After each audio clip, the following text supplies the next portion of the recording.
Right.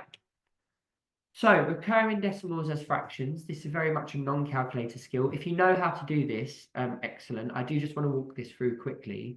Do try and do this one if you haven't already. This is likely to come up on a non-calculator paper because you could just sort of type it in. So hopefully we remember that you can let x equal 0.82121, blah, blah, blah, with this infinite mess of 2's and 1's, and we're trying to write it as a fraction.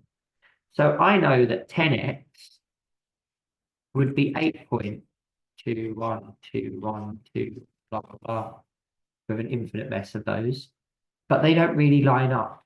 So my go-to will be to use 100x. And I know there's a question just come in. I'll look at that in a second. 1, 2, 1, 2, blah, blah, blah. Recurring.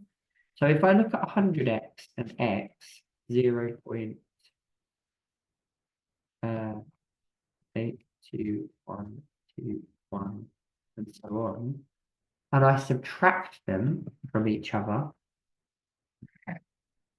I get 99x equals, and then if I do, I'm going to do 82.12, blah, blah, blah, and so on, minus 0.8, and all this infinite mess of 2's and 1's are going to cancel each other out.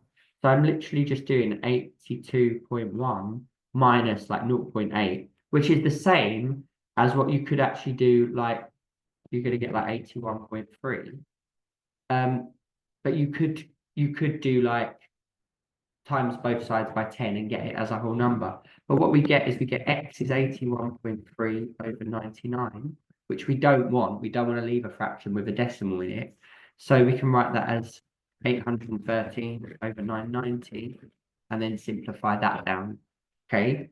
So the point is getting the infinite messy bit to line up. I'm just looking at the 3SF. Very good question in the chat. Yes, you're absolutely right. To 3 significant figures, that would round down. And well done for putting the extra zeros in. Yes, that was a really good question about the last topic. That's absolutely right. Yeah, well done.